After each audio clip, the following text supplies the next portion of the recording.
Doctor Shahbaz Gill ने बताया कि इमरान खान में एक अजीब खूबी है। वो मुसीबत में घबराता नहीं है, बल्कि मुसीबत को सामने देखकर निहायत पुरसुकून हो जाता है।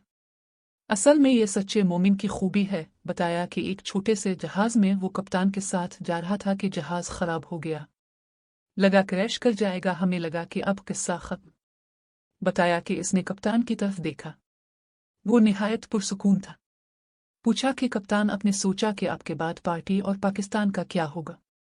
कप्तान ने कहा, गिल तुम पागल हो, मैं क्यों सोचूं कि मेरे बाद क्या होगा? मैं जब तक जिंदा था उस वक्त तक मैंने कोशिश की। मैं तो सोच रहा हूं कि क्या मैंने पूरी कोशिश की, और अपने अगले हिसाब किताब के बारे में सोच रहा हूं कि इस कोशिश की बुनियाद पर बख्शा जाऊंगा। इमरान खान के इस जवाब में इस अजीम जिदोजहद के लिए मिलने वाली तवानाई, हौसले और सब्र का राज पोशीदा है। इमरान खान अल्लाह ताला से सिले का मतमन्नी है और अपनी बख्शिश का ख्वाह है, इस दुनिया से नहीं। उसे अदराक है कि ये जिंदगी आज नहीं तो कल खत्म होगी, इसलिए इसे कुछ बड़ा करके जाना चाहिए और आखिरी जिंदगी में सुरखरू होना चाहिए।